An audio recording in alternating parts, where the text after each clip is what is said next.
기원전 5세기 후반부터 겐지스강을 주요 무대로 인도 대륙을 둘러싼 수많은 왕국들의 패권 전쟁이 펼쳐지는데요. 간단하게 시대 순으로 마우리아 왕조, 쿠샨 왕조, 굽타 왕조, 넬리 슐탄 왕조, 그리고 무굴 왕조, 이렇게 크게 5개의 왕조들로 나눌 수 있습니다.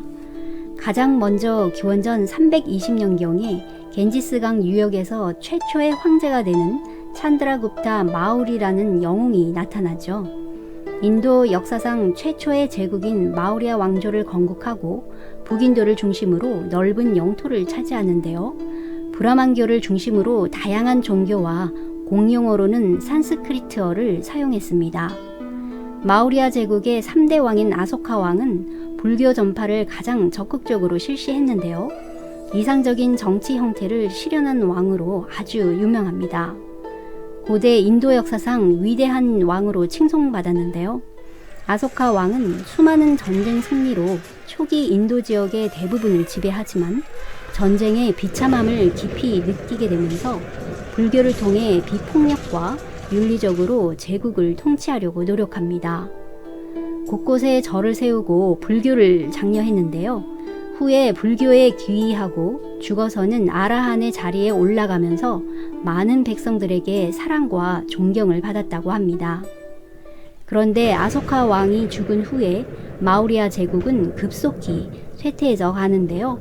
결국 네부발란 등으로 135년 정도의 짧은 왕조로 막을 내리게 되면서 북인도 지역은 또다시 작은 왕국들로 분할되게 됩니다. 두 번째로 크게 세력을 떨치는 왕국이 이슬람계 쿠샨 왕조입니다. 서기 30년부터 375년까지 약 345년 가까이 지속이 되었는데요.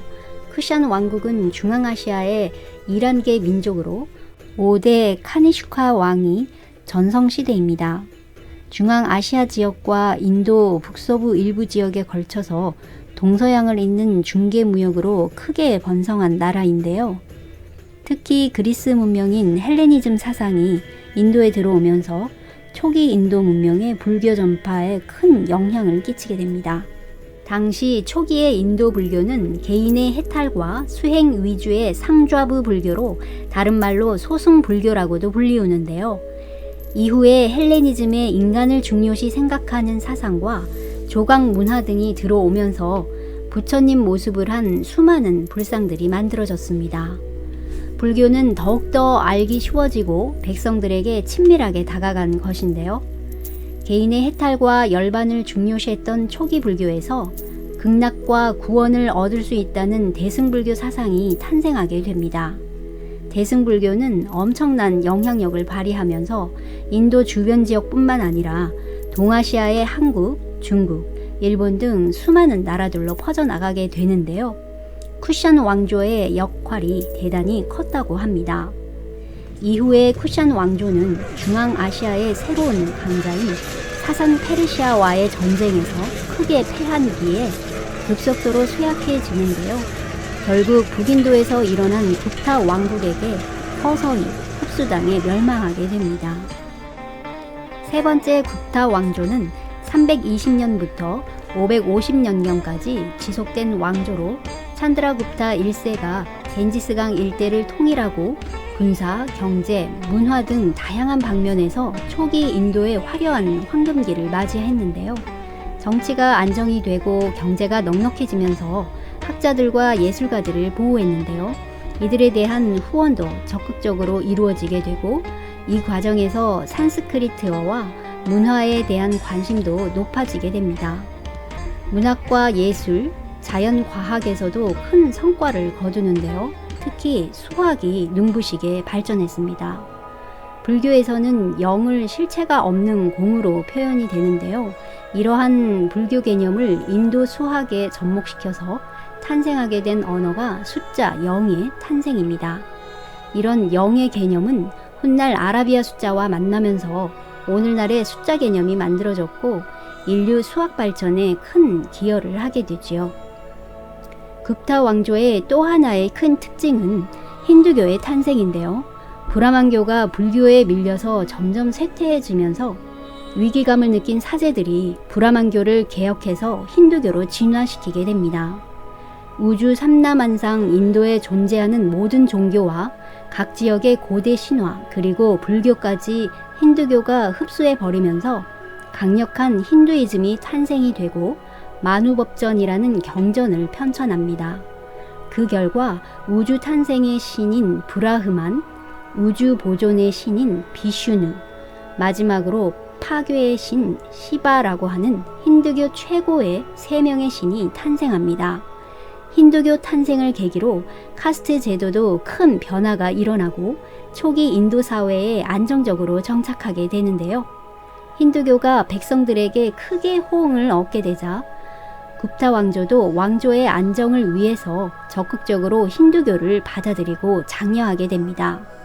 이 결과 브라만 사제들의 권위가 다시 한번 크게 상승하게 되는 요인이 되기도 하죠. 굽타 왕조는 이후 중앙아시아의 에프탈 왕국과 오랜 전쟁으로 인해 점점 쇠약해져서 결국 굽타 왕조의 지배하에 있던 작은 왕국들은 하나둘 독립하게 되면서 230년간의 왕조가 막을 내리게 됩니다. 이 시기에 중앙아시아에서는 강력한 이슬람 제국이 동서양을 넘나들면서 빠른 영토 확장을 하고 있는 시기였는데요. 인도 지역에도 이슬람 제국이 침입해 오면서 인도 북서부 델리 지역에 이슬람 왕조가 들어서게 됩니다. 서기 1206년에서 1526년에 들어선 델리 술탄 왕조. 술탄이란 말은 이슬람의 왕을 의미하는데요. 델리 술탄 왕조의 역사는 하나의 왕조로 이어진 역사가 아니라 델리 지역에 생겨난 많은 이슬람 왕조들을 통틀어 가리키는 말입니다. 술탄 왕조들의 큰 특징은 바로 관용 정책을 펼쳐서 종교의 자유를 보장해 주었다는 점인데요. 이 정책은 차별받고 괴로워하는 수많은 피지배층 사람들이 평등을 강조하는 이슬람교로 대종하려는 큰 변화가 일어나게 되는 원인이 되었습니다. 시간이 흘러 술탄 왕조도 점점 내부 분열과 국내 혼란으로 사라지게 되는데요. 이후 분열된 북인도를 통일한 제국은 바로 새로운 강자 무굴 제국이었습니다. 무굴 제국의 가부르 왕은 스스로를 몽골 티무르의 후예라 칭했는데요. 1526년에서 1857년까지 329년간 왕조를 이어나갑니다.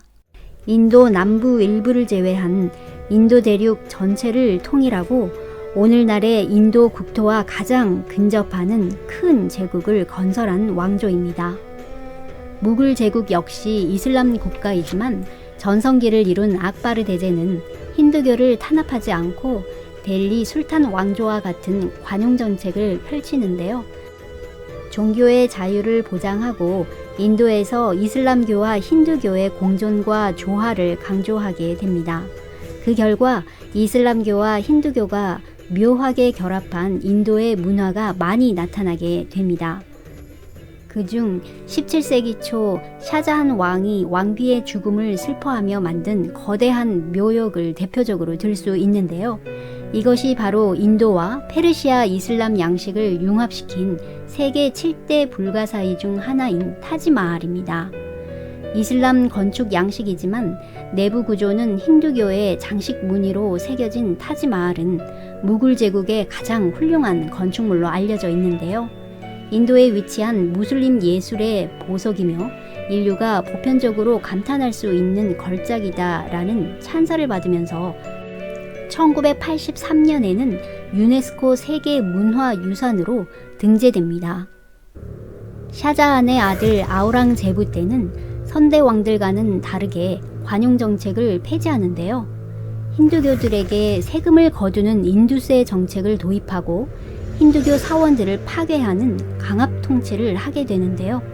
이에 힌두교인들의 반란이 일어나면서 아우랑제부가 죽은 후에는 무굴 제국은 쇠퇴하기 시작합니다. 1857년 영국에 의해 멸망당하게 되면서 인도 사람들이 가장 자랑스러워했던 마지막 통일 왕조 무굴 제국은 이렇게 막을 내리게 됩니다. 이상으로 고대 인더스 문명과 고대 인도 오왕조에 대해서 간단하게 알아보았습니다. 시청해 주셔서 감사합니다. 좋은 하루 되세요.